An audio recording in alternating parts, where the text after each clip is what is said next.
Now available in paperback and e-readers, Spellbound, A Darker Shade of Black. Get your copy today at your favorite online bookseller. For over 40 years, there's been a civil war going on in the black community. And this civil war has pretty much not been covered by your mainstream media or even your black media.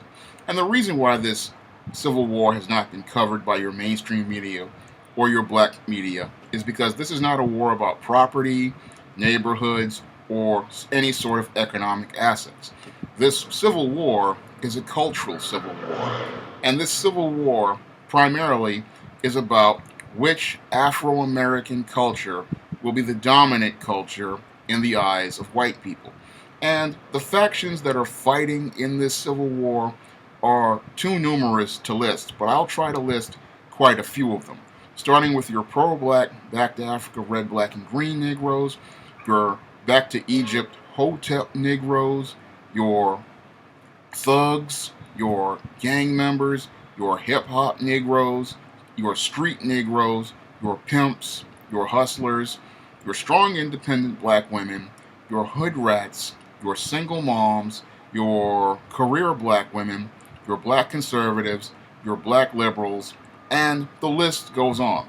And all of these groups are pretty much fighting each other to prove which group will be the one that will be the dominant group that pretty much represents what is black to the world, and most importantly, what is black to white people. Because in their spellbound minds, they believe if they define what black culture is, they will have the advantage of being the members of what would be the talented 10th.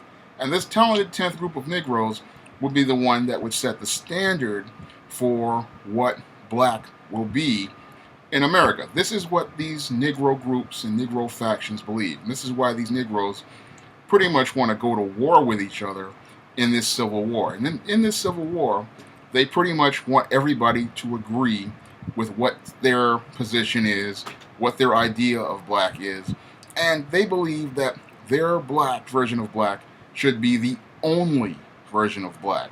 And this is a dysfunctional way of thinking when you really think about it, because black people primarily fought for the freedom to be whatever they wanted to be. So this whole concept of being whatever is the dominant culture in black America is a dysfunctional concept, because it's almost akin to slavery. You're basically trying to create a culture and a way of ideas that fit only one narrative, and it's a narrative defined only to seek the approval and get the attention of white people.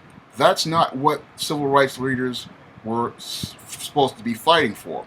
What they were supposed to be fighting for was for blacks to have the same rights as anyone else in America to pursue whatever life, liberty, and pursuit of happiness that they want to pursue.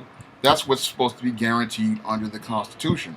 But when we look at this Negro, his whole idea of freedom is to restrict the freedoms of other people, because he is spellbound and believes that being in the eyes of white people and getting the attention of white people on the outside and the white man in his mind are more important than having the intangible of the freedom to be whatever they want to be. He would rather be in the black box that's created by white liberals than go out and venture out to establish his own definition of black, his own definition of black culture, and say, this is my version of black, this is what I say is black, not try to fit myself into a stereotype or a faction group that is looking to seek the approval of white people. He'd rather go out and establish his own standard, but this is not what the Negro wants to do. He wants to be in those boxes because he thinks being in those boxes will give him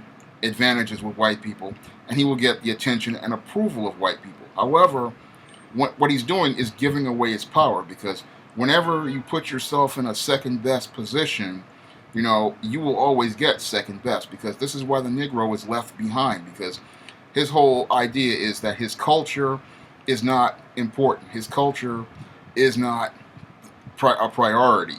And he puts his culture, last, and then puts other people's culture first. And he seeks to make get approval from somebody else about his own culture. And that's what makes the Civil War, a really sad thing, because you have all these groups. They're all like crabs in a barrel trying to pull each other down, tear each other down to be that dominant black culture in America. And they're working against themselves instead of trying to work with each other to create a black community where everybody can have their own way of life and their own way to live. Because when it comes down to this black culture, again, it's a toxic culture because everybody's fighting each other instead of looking at the mainstream white American culture where pretty much anyone can be whatever they want. I mean, white guys don't sit there and try to say, my white culture is better than your white culture. You don't see Italians saying that,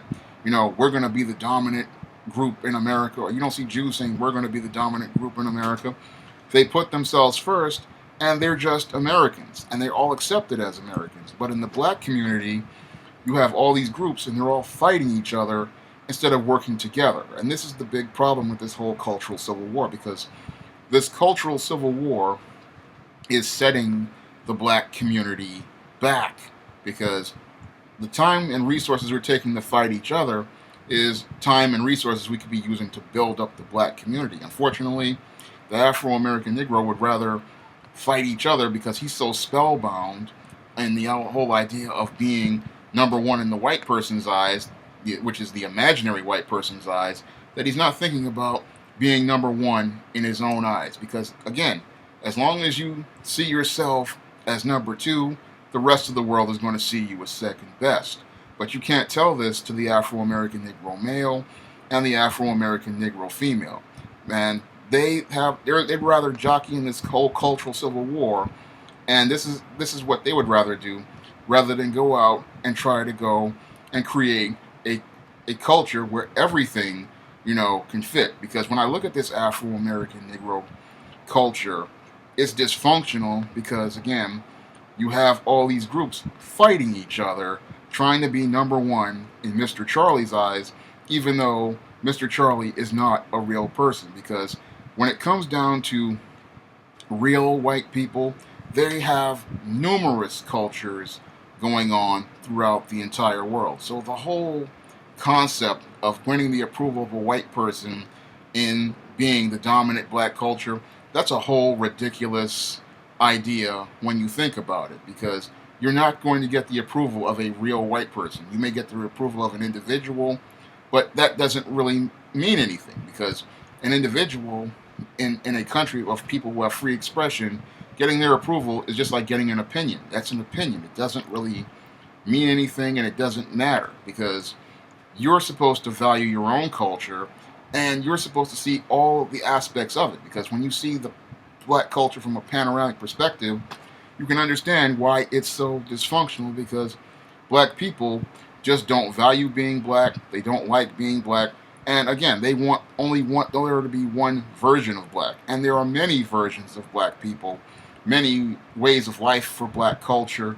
And black people need to understand all of it if they hope to have a functioning community. You can't have it where everybody is fighting to be only one culture, because there is no only one culture in America. I mean, there is not that way anymore. Everybody has different cultures and different ideas, but we don't have that in the black community. All we have is this civil war where everybody's fighting each other, and they're being like crabs in a barrel, tearing each other down so that they can be number one in a white person's eyes who just doesn't exist. And I explore these concepts in my new novel, Spellbound, and I urge you to go pick up a copy of it, because you're going to learn a lot more about this whole cultural civil war and how it impacts people and how it really, really screws up their thinking.